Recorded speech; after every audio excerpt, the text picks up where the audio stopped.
Today, we're back in my sewing corner. So of course we're working on a project here and I'm really excited about this one. It is for Easter egg strut. I go to New York for Easter on what is going to become a yearly tradition for me to go and attend this event. I also get extra days at my job off around Easter, so it's a win-win-win for me. So we're gonna talk about today's fabric.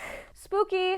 She just like laid on it right before I tried to grab it. You've seen this fabric before. It's always really hard to show how cool it is on screen, which hopefully you'll get to see it obviously as I sew a dress up. I am using the fabric I got at Atlanta when I went for Frocktails last year, and it is this gorgeous fuchsia with this green shift. I'm really excited about it. This is very different than any fabric I've used before, so we're gonna have to sort of see where we land as far as like needing to serge or seam finishes and stuff like that. It's a very exciting fabric for me. Last year I made a 1930s gown. This year I'm making another 1930s gown. I am going to be making this guy here from Lady Marlowe. It is a really gorgeous like halter top with all these really nice gathers around the bust. I love always this type of thing, and the reason I was really drawn towards this was the godets in the bottom. I love a godet. I think they're gorgeous. They're one of my favorite things about the 1930s, and I also love the like draping on the back, and I think this fabric in particular will lean itself really, really well towards this design. Like I think it's just gonna look really great together. Today my goal is before lunch to get everything cut out, sew my way into the evening, and then tomorrow I actually have a relatively bigger scale photo shoot that I'm doing with a friend. So with that, I expect I will only have the latter half of the day tomorrow, so afternoon. So yeah, that's kind of the schedule I'm on. I would love to finish this weekend. I think that's pretty optimistic for a gown. However, unlike past gowns, this doesn't involve French seams or I'm making a whole slip or anything like that. So I'm hoping maybe I will luck out and this will be a pretty straightforward and easy thing to make. We're gonna have to find out and see. We're gonna hop into, I'm first gonna cut out this pattern and then I'm gonna start doing some measurements and evaluate if I need to make any major adjustments.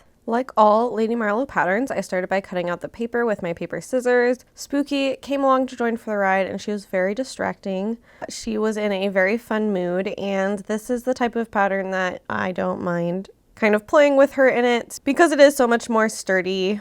But yes, she was feeling extra silly this morning. And then with that all cut out, I'm real quick adding some width in the rear. I know that 1930s dresses don't have enough room for my butt, so I'm just adding in an additional 2 inches to the butt using the slash and spread method, and then I'm just going to make the dart deeper. In retrospect, I should have split the dart into 2 darts. I think it would have looked a little bit better, but this was my first time actually performing this alteration, so sometimes you just have to learn the hard way. But with that all done, I can now finally cut out my real fabric. It is very hot pink on the other side, and Spooky again is really enjoying this whole process. I was able to use this fabric and I had some to spare, which we always love because it takes the pressure off. But yeah, cutting everything went like normal. And as always, here is the point in the video where I remind you that I do have both a Patreon and a Ko-fi. You can go over to my Ko-fi if you just want to buy me a coffee one time. And then the Patreon is if you want to pay $5 a month to be a monthly member, where you get to contribute to polls, and I release my videos on Monday instead of Friday. I am starting off my sewing by putting in the booty darts. Like I said, these ended up a little bit too deep. I can't remember what exactly the rule is, but there's a certain deepness of dart that you're supposed to split it into. And like I said a few seconds ago, I think this definitely should have been 2 darts. And for this project, I will be using my serger. Here I am serging together the top bodice part of the back with the bottom part of the back. My goal is to, as much as possible, assemble these pieces separately so I can easily tailor them later. And yes, this fabric is super, super frayy, so a serger is an absolute must-have. I don't even know if a serger can honestly stop the fraying of this fabric, but that's a bridge we'll cross later. From here, I'm getting ready to put in the zipper. I am going to be using my zipper tape here, which is just a little, I think it's a 1/4 inch interfacing tape, because I just don't trust the stability of this fabric and I want my zipper to look nice. So I am going to put that in to hopefully have less issues later. And another reason to put in the zipper now rather than later is I can do it while the back piece is a lot more flat and easier to work with before I attach it to the front pieces. And now we're to the scariest part of the dress where I cut the slits in my perfectly good fabric for the godet. A godet is the triangle pieces that make this dress flare at the bottom while also keeping it a little bit like tighter in visually. You'll understand what I mean when we get to the reveal of this project, but this is always super scary, and with this fabric it was extra scary because of the amount of fraying this fabric had. These were by far the trickiest godets I've ever done in my life. I have done projects with godets and I've not had problems like this before, so I do really think it was the fabric. Here I've added in the first godet, and transparently it's not gone well. I'm hoping ironing it helps with the bubbling on the seams. And then the top was so frayed I didn't feel like I could get it clean, and this fabric just doesn't press well. I suspect it's because it's a synthetic, and I don't think synthetics overall press well, and that's actually one of the many reasons I'm not inclined to work with them. So far I'm feeling unhappy with this project. Also, it's really interesting to see this in video form. You can see one of the godets looks absolutely like teal, and this one looks really, really pink. And it's really interesting to see what this fabric does on different surfaces. I did cut it as though it had nap because I was worried about all of this, but it's just definitely very interesting. So I'm now turning my attention to something that I don't even find less frustrating really, and I am pleating the upper tucks of the dress. This will help how it drapes across my bodice, and this is actually what creates the room for my bust. Once I have these good enough, which I just had to say good enough at some point, I could have adjusted these forever and ever, I am then just basting right over all of these. I'll pull those stitches out later, so I don't really care where they are as long as I feel like they're holding everything appropriately. And then I am adding in a facing. I have serged the bottom edge of this instead of doing my usual tuck under and overstitch. I don't know if I regret this because I do think it's a little bit less nice of a finish than when you do a quick little hem. I got everything working the way I needed to, and then here I am actually ironing it down. As you can see, I have understitched it to get it all to lay nice, and I've definitely gotten a lot better in the recent history, I guess, of getting my points a lot pointier when it comes to a V-neck.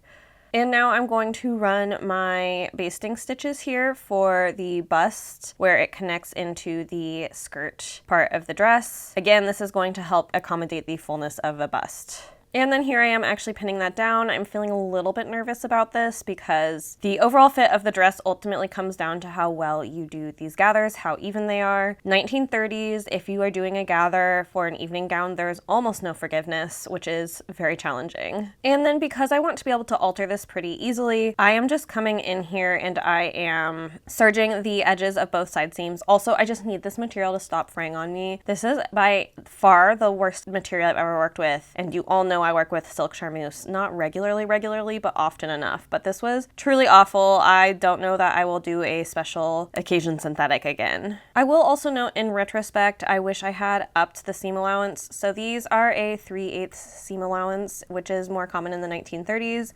They don't move to 5/8 until later. I could have also used with the serging a little bit more wiggle room because I did sometimes have to be extra careful about where my serging stitches hit. And it gives you a little less room for adjustment for letting this out. Some of this I have basted on the side seam because, again, we're going to have another godet there. Another strike against this material, it just doesn't press. If you get the iron hot enough for it to actually press, it then impacts the iridescence. I would give this material -10 out of 10, and I'm sorry that you're going to hear me complain about it forever, but I promise you I persevere. I come out with a good outcome. However, this material is the devil. But here I am, forging ahead, pinning stuff in, hoping I can get everything to work out with the godets, even though they do feel like they're also requiring too much ease for my liking. And for actually sewing the godets, what is most successful for me is starting at the top, going all the way down, and then starting at the top on the other side and going all the way down. This is how I get the best points. I found if I actually did the pivoting thing that I think is supposed to in theory work, it does not work for me, and I end up with weird little tucks all at that very key, very pronounced point of the godet.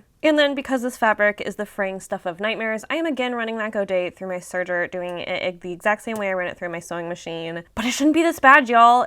Especially since godets are kind of on the bias, they shouldn't really fray like this. So, boo. And here I am actually ironing the godet. I have to say, I'm very proud of myself for how good this looks, despite how evil this fabric is. But with that, those were the side godets, which meant they were on seams, and that is the easiest place to put a godet when you actually do the slash like I am here. It is a lot more frightening and a lot more difficult. But anywho, what I learned from the debacle of the godet on the back, which how often do you get to say you're having a godet debacle? I have actually gone ahead and serged the godet part on the dress, so that way where the like V, the point is, it doesn't fray and break up the way it did on the back, because that was a big causer of all of my problems. And here you can actually see me run it through the serger. So I'm just going straight up, and then I am basically just opening up the godet here to again try to get the point to stop fraying.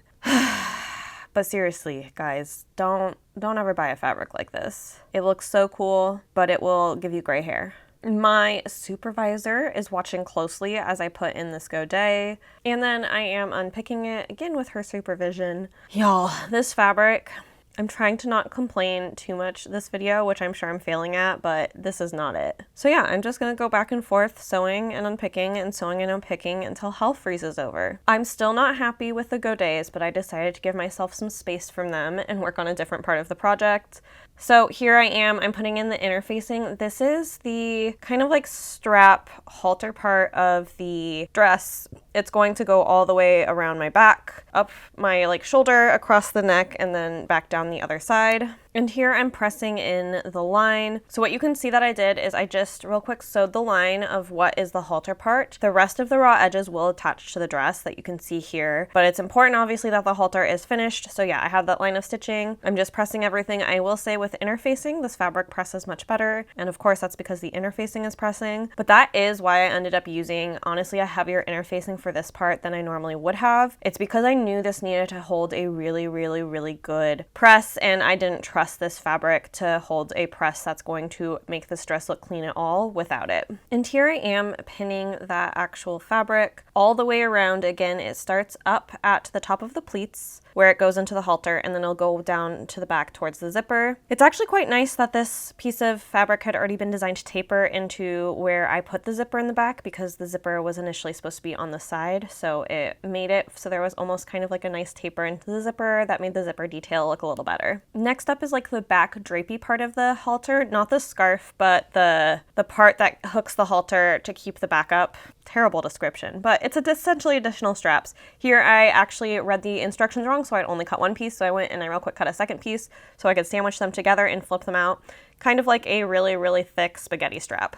And here I am getting ready to sew it down, being really careful to make sure it does everything I want it to. This actually sews into the seam that I just sewed for the halter part. So the strap sews into that seam. So I had to just make sure everything flipped right. The instructions here weren't great, and this would be a really easy part to make a big mistake. So if you end up ever making this dress, be super careful about this and make sure that when you do it correctly. I then serged that raw edge that is very much out off camera, and here I am now top stitching the serging part down, so that way it's not like flopping up and feeling itchy and uncomfortable. The instructions actually do note that you top stitch this part. This isn't me just being obsessive and intense for once. Spooky is looking absolutely majestic here, but what I am doing is I have started work on the scarf. Again, I am feeling reluctant to begin on the godets again, so I am distracting myself and I am hemming the scarf part. The scarf is 2 separate pieces that will be connected, and I'm just doing a simple double turn hem around the edge of the scarf. But seriously,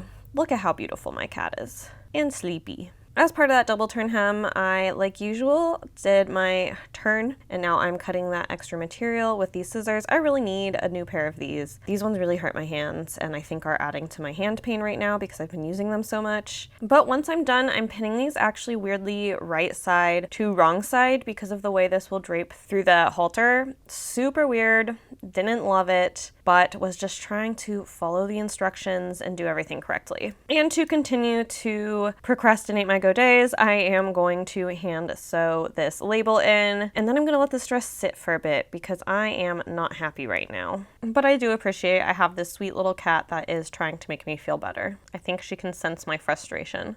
All right, we're back a few weeks later. I reached maximum frustration with this dress, and luckily I was busy for a couple weekends, so I didn't have to touch it. But now what I'm doing is I'm actually picking out, as you can see, all the godets. I just think they look bad. They're stiff and kind of ugly, and I don't feel good about the bottom of this dress. I love the top, but yes, the bottom is not doing it for me, so I am going to redo the godets. I have a flowier charmeuse, silk charmeuse that matches this really well, that I'm going to put in the godets instead, because I think that's one of the problems is I think this fabric, while I thought it was pretty flowy, I think it's actually a bit too stiff for this design. And while it looks fine on the top, there's certain things about the top that I would also alter, but I can live with what's happening at the top. I cannot live with what's happening at the bottom. So yeah, I am getting the joy of unpicking everything, but I also thought I'd take this opportunity to do a media on my mind. I haven't done one of these in a few videos because I've actually not had much hand sewing in my recent videos, which is just kind of coincidence. I think that's what happens a lot of times when you go to, I feel like, more 70s patterns. They often, 60s and 70s, are just less hand finishing, as well as like having my serger.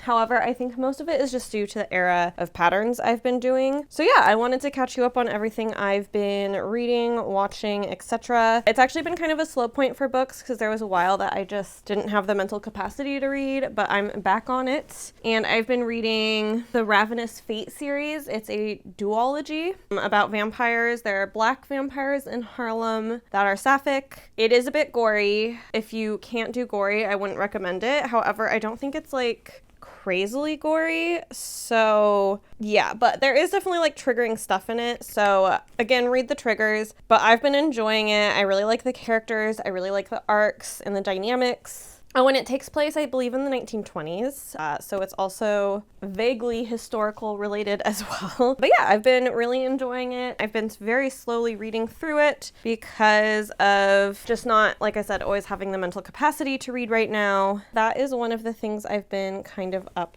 to. And then I have been watching more movies lately. I have, just with like kind of being tired, sometimes at the end of the day, I've really been enjoying immersing myself in a new film. I actually a lot of times don't watch a ton of movies, but like I said, right now I'm kind of on a movie kick. So I watched a few, first being The Virgin Suicides, which I didn't really enjoy. I think I just have beef with the premise. I'm not really interested in watching a movie about teenage girls through the eyes of teenage boys. I was much more curious about the girls' inner worlds and everything going on there than I was about like the boys' perspective on it. And I know it's true to the books, and it was at least a woman directing it. It wasn't for me.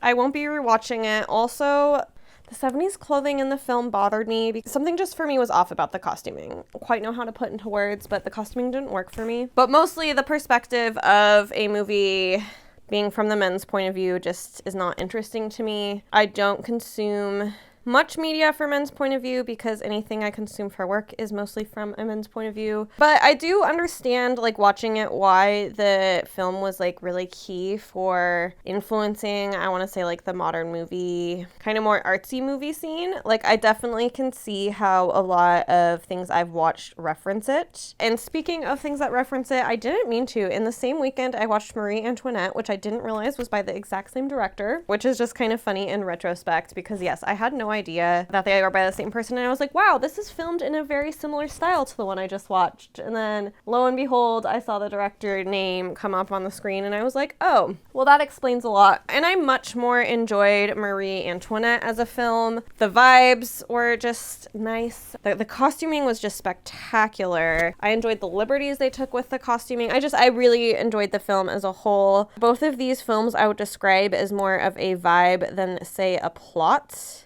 And this is definitely part of the time where people started to not villainize Marie Antoinette as much. So it was also interesting from that perspective. Like, it very much felt like a movie from its time. The sets were stunning. Just everything was so beautiful, and I thoroughly enjoyed watching it. And I will likely watch it again at some point. Because yeah, I did. I really enjoyed that one significantly more than I did The Virgin Suicides. And then the last movie I watched, which I feel like also is kind of a vibes movie, is I've seen this movie before. I feel like I've even referenced it on this channel, but I did watch The Love Witch. I can't remember quite when I first saw it, but it's a movie that again is just so beautifully shot, and I love the aesthetics and the costumes. What inspired me to watch it again was I saw from a very far distance someone at Comic-Con dressed as Elaine, the main character, in one of her many iconic looks. I forgot truly how many looks she turns in the movie, and also almost all of her her looks I just wish lasted a little bit longer. I feel like her most boring looks are the ones in the longest scenes, like when she goes horseback riding. I still love the film visually. I also just think there's just so many ways to interpret the movie. It's always a really enjoyable movie for me. I believe right now it's available on a lot of free streaming services. So if you haven't seen it, now's the time to, because yeah, it's pretty much, you weren't going to have to shell out any money to watch it. And it's a great one. They put it in the category of horror, which I don't really agree with. I don't feel like it's a horror movie. It's a horror movie the same way. Oh, I'm forgetting the beginning of the title, but At Hanging Rock, I've talked about it on this channel. It's the same horror type movie as like that horror, where it's not, I guess it's not like traditional horror. And a lot of the horror is more unspoken. So let me double check that I don't have any other media, but I don't think I do. Right now, what you can kind of see me doing is I'm now, because I serged these edges, I'm actually cutting out, again, the godets that I hate, that eventually I'll sew the silk ones back in, but I'm just cutting these out because I don't want to have to get out my serger and re-thread it, because I've already threaded it to a different color to do this, because the silk I know I won't need to serge because silk just doesn't fray like this polyester material does. That is the last step, and then we're going to get back to the machine. I'm going to sew the godets back together with the silk. I'm going to cut things, and then hopefully I'm going to actually finish up this dress here soon. That would be very lovely. I'm going to hop to doing all that. All right, I've changed my strategy on this. For these godets, when I put them in, we are top stitching, baby. So to get it prepped and ready to top stitch, I'm actually first going to start by doing a basting top stitch. It's like a 1/4 inch away from where I actually want to top stitch. And I'm going to do it in orange so that way I can make sure I can see it to pull it all out later, because I don't want these stitches in. And while 90% of the time I feel overwhelmed and a little bit hateful of my stash, I am today so thankful for my stash, because I have this lovely purple silk charmeuse that I am going to cut into and have the godets. I'm hoping this will fix all of the different problems I had with this dress, like the movement, because specifically I felt the godets felt chunky and just not right, because to me a godet should give a certain amount of gracefulness to dress, and that was not happening. So I'm hoping this, while pretty heavy silk charmeuse, is still light enough to work. And honestly, really pleased with the collar. I am pinning this in. I am noticing that the silk is hanging a lot further down on the part where it is cut on the bias. On the other godets, I had actually eased that amount in, and I think that's where some of the weird bubbling that I hated came from. So here, we're just gonna let it all fall out and figure it out later. And now we're top stitching. I don't know, y'all. This dress is stressing me out. But I am feeling better enough to pick out all of those basting stitches that I put in for the top stitching. Things are definitely looking better and less bubbly at the very least.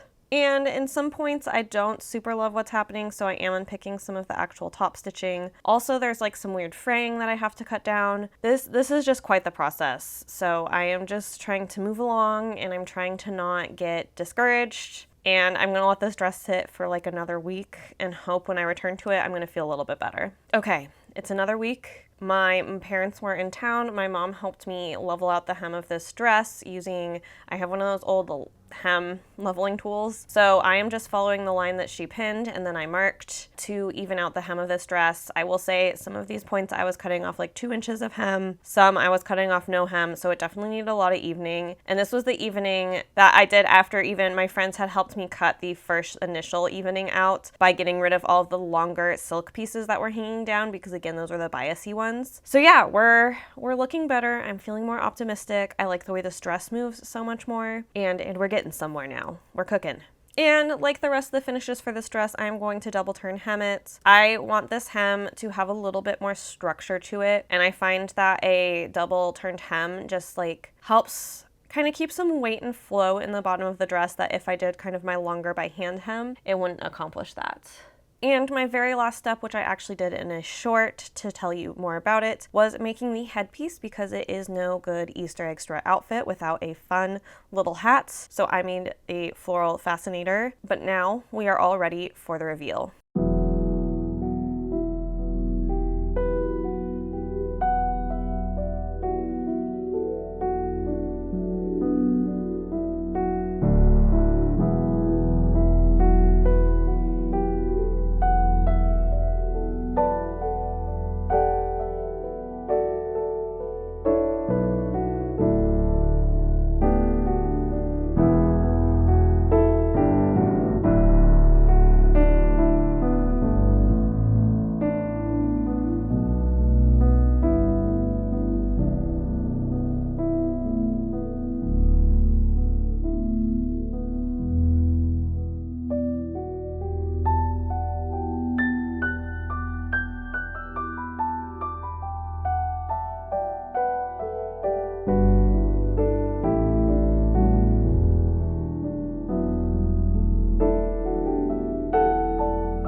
All right, you have seen the reveal.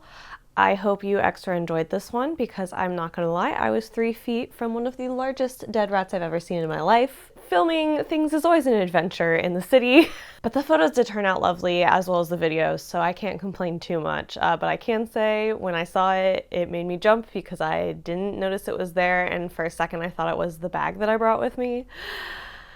So yes, what a journey, but we've made it to the end of this video finally. This project was a bit dicey for me, which we'll get into in the project wrap up. However, let's of course go through our normal mode of operation. We have cost breakdown, going into my final thoughts on this project, and finally, of course, we have hope helps. So we have our spreadsheet. Let's talk about it. So this should have been a pretty affordable project. Actually, the fabric was going to be about the price of the pattern, except for, of course, I had to bring in that silk. So the original fabric I was using on its own was $33.87. However, I ended up obviously adding in that silk, which was $41.93. So my fabric total was $75.80. So unfortunately, a little bit more expensive, but I'm much happier with the result, so that's okay. Notions, I really didn't use much. I used a zipper label, some thread, and a little bit of interfacing. So that came out to a total of $4.63. And then the pattern was pretty expensive. Lady Marlowe patterns just are always around this price, coming in at $29.96. However, I always know I'm getting quality from her, and I like that there's a size range. A lot of the reproduction pattern brands out there, I find you have to kind of scale yourself, and I'm not interested in doing that. So for me, paying that extra money is well worth the price. So yeah, that brings me to a supply total of $110.39. I actually think this isn't bad for a gown, all things considered. I had hoped to make this project a little bit more affordable, but you know, we can only do so much sometimes. Sometimes your plans go awry, and thank God for my large fabric stash. As far as labor goes, of course, on this channel, we always talk about labor because inevitably, as working people, our time is how we make our money and our labor is how we make our money. So I always like to highlight that, as well as thinking about what it means if you are buying a garment that is really cheap, what that means for how much the worker is getting paid over in those other countries. For cutting, this gown took me 2 hours to cut out. Sewing, it took me 11 hours and 30 minutes, so not too shabby, especially considering how much unpicking I had to do. And then the hand sewing, which was essentially the unpicking, it took me an hour. This brought me to a total labor of 14 hours and 30 minutes. And honestly, it would have sat more at 11 had I not had to unpick and redo the gores. So again, all things considered, I don't think it went too bad. So like usual, we use a living wage here in Seattle, which with adjustment, I have brought up to $51 an hour. A few of you have made some great points about looking for what an actual living wage is where these garments are made. And I would love to definitely do that for you guys eventually. That just usually takes fairly extensive research to feel confident about the number I'm bringing forward to y'all. So while I love doing stuff like that, I don't always have time. Right now is my busiest time of year, so I don't have time, but it is something I would love to do. And I am multiplying that living wage here in Seattle, which is where I live, $51 times 14 hours and 30 minutes, which brings me to a labor total of my cost of labor being $739.50, which brings you to a total of $849.89, which again, for a gown that is custom made to my measurements, includes silk and all that stuff, doesn't feel like a terrible price. Like, that is expensive, but clothing is one of the few goods that has actually gotten cheaper in recent years because of the exploitation of workers and like the whole fast fashion process and things like that. I'm happy with what I paid to make this, like my supply cost. I feel pretty good about that because typically gowns are a little bit more expensive than this to make, but I did, I guess, suffer in the hours it took me to make this dress to use that terrible polyester fabric. But we'll take this straight into me talking about the dress. I have the dress here. I do feel like I need to maybe figure out some photographing inside with lighting. I don't feel like you can see the green sheen of this dress that well on camera. Like, you can see it right now, but in the reveal, I just felt like you couldn't see how cool this dress looks in person, which is too bad. Overall, this gown was such a nightmare. I thought I was gonna scrap it, which this would have been, for me, the first project I would have ever scrapped in my entire sewing career. But I was just like not feeling good in this dress, and when you are making a dress to go and spend time in New York in, you want to feel really, really good and fashionable there, especially when you're from the humble fashion city of Seattle. I was starting to feel a lot of feelings about this dress, but I do feel like I did a great job salvaging it, and I think some of what helped is time. I sewed up this dress hated it off the bat. I had 2 weeks of a break to kind of mull over what I could do, and in that time I looked to my fabric stash. Luckily I had something there, and then I actually put in the godets, and then I left it to hang a week between hemming it. I just feel like all that time has gotten me to a good spot to wear this dress to an event. I had wanted it to actually do this wrap up after the event, after wearing it and telling you how comfortable I feel or not comfortable I felt in it or whatever, but alas, the way the timing of this video works, it actually comes out before Easter egg strut even happens, so I cannot tell you how it will go. However, I can tell you 1930s dresses, one of the reasons I love them is they're so comfortable, and something I specifically really enjoy about this dress is how it highlights my stomach. As I've gotten older, I've started to, I don't know, kind of think about women's stomachs as one of their most attractive features. I love a stomach. I think stomachs are beautiful of all sizes. In the past, where if something had really shown my stomach, I would have maybe felt a little bit insecure. Now, because I feel like I've had just a shift in what I'm attracted to as I've gotten older, and I love a body that looks lived in. I feel like I love the way this dress drapes around my stomach and emphasizes that I have like a little bit of padding there. Because yes, especially if you enjoy burlesque, you enjoy, I feel like, a lot of stomach.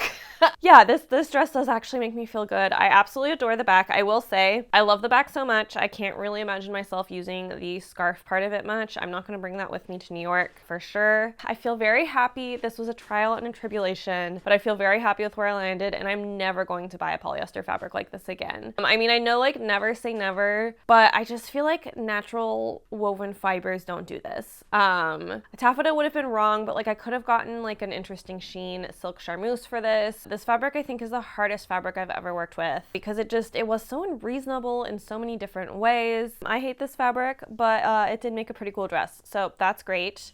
I do think I really needed that double dart in the butt. If you saw like while I'm twirling her from the back, I just feel like those darts are a little bit too pointed, so I wish I used a double dart. But otherwise, honestly, I really like the fit. For a while, I didn't like how it fit up here because it kind of is a little bit bulky, but once I saw the whole dress together, I actually felt like it balanced itself out there. I feel finally good about this gown, which is great because what a journey, what a journey. Anywho, back to my spreadsheet. We're gonna go into Hope Helps here. I try to alternate between how I am and what I am doing to find joy in coping, and also what I see in the news that gives me hope. The news is rough right now. Like, let's be clear, there's a reason I skipped this and did another how I'm coping one a while ago, but I wanted to bring to light some things that is bringing me hope. We're gonna start local here in Washington. So Washington actually, for how progressive it is, has the second most regressive tax structure in the nation, and hopefully, fingers crossed, if not, I will be, which reminds me, I should probably call him today. I need to call the governor because he has not either approved or vetoed this bill, and he's kind of teased vetoing it, which I'm going to be so mad if he does that I will be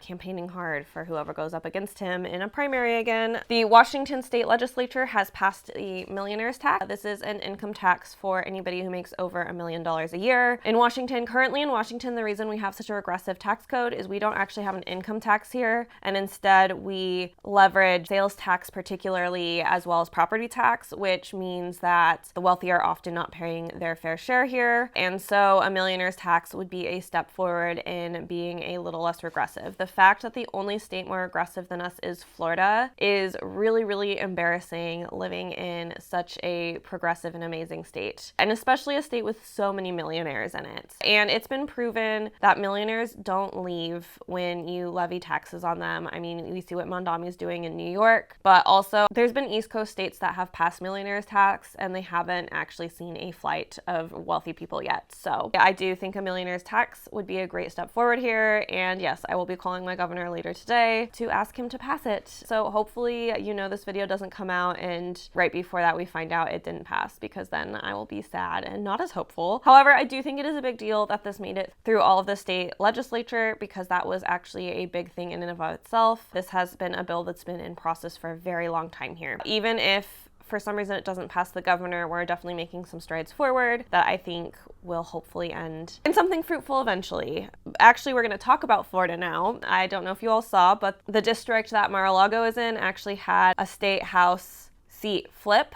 which is pretty funny. That's actually pretty wild considering how much this county voted for Trump. We're seeing just a clear shift. While I do want to specifically call out Mar-a-Lago district because I think it's particularly funny. Also, I do like that I just talked about Florida and now I have some hope from Florida as well when I was talking about the tax code in Washington. I do want to call out that in special elections across the board, Democrats have flipped 9 states in state legislation, special elections under Trump, and Republicans have been able to flip 0. So it does seem like there is a lot of discontent among voters right now, as in my opinion there should be. So hopefully this bodes well for our November election. And then I pulled this snippet from the article because I also think it's good to call out. But we did have, of course, off-year elections last year. I know I've talked about this before, but I'm going to talk about it again because we take so little time to celebrate the wins and we spend so much time letting all the losses consume us. And of course, the losses are really hard, right? We're talking about people's families being ripped apart. We're talking about lives being lost. Like, we're talking about really awful things when we're talking about losses. But I also think we need to spend time reflecting on the wins because the wins are going to be what moves us forward. So when you add in the flips from last year fall's off-year elections in New Jersey and Virginia, Democrats have actually flipped 27 seats total, controlled by Republicans in local state legislations. So I think that's pretty cool. I think that's great. And if you actually go in and you look at where these have been flipped, they're in a lot of red states. I mean, of course, like Virginia and New Jersey are not necessarily red, but you see flips in Arkansas, Texas, Florida. I believe Mississippi was also on the list. So you are seeing kind of some big shifts in some red states. And I always remind you guys with red states and kind of our bias towards the South that the Republicans wouldn't have to cheat by gerrymandering and passing voter suppression laws in those states if they could actually win in a fair fight. So it is our duty as people who don't live in those states to care for and also highlight the really hard fought wins of our same team in those states, right? So I just wanted to highlight all those things. Those things are giving me hope right now in honestly a pretty awful news cycle. I'm always looking for stories that make me feel hopeful towards where we're going in the future. So now we'll pivot to my weird little wrap up. It's always weird to pivot off of Hope Helps. Spooky screaming at me to be fed, so I have to wrap this up. I hope you enjoyed this video, despite the trials and tribulations that this dress put me through, and I'm sure I found it sounded quite frustrated at times, but I always think it's really important. Actually, even more important, I share my projects that are really frustrating with you all and my honest feelings about them because sewing is not always a fun hobby. I was definitely having those moments where I'm like, is this really what I do for fun? Because I was more frustrated with this project than I even think I've been at work recently. So this project was a doozy. But yes, I love how it turned out. And then of course, if you're still around and you haven't subscribed already, definitely subscribe and stick around. I bring sewing content about every other week and I'm here almost every Friday. And then of course, I do have my Patreon or Ko-fi if you want to either go buy me a coffee one time on Ko-fi, or if you want to subscribe to my monthly Patreon subscription where you get access to videos early as well as a chance to vote on polls. Spooky's looking to be crazy. And then of course you can always support my channel for free by giving this a thumbs up and commenting down below. I'm always really excited, especially when you guys share the things keeping you hopeful and keeping you going. You have to keep going and we have to believe in a better future because if we don't believe we can have a better future, what is going to motivate us to build it? Cynicism is spooky. Cynicism is like basically a thought ending. Like it makes you not really move forward in anything. So I always encourage looking towards the hopeful future and striving to make this world a better place. But yes, with that, I will see you all next week for what should be another sewing video. So yes, bye. I know. Yeah. Are you hungry? Yeah? Are we hungry? No. Okay. Well, that didn't work.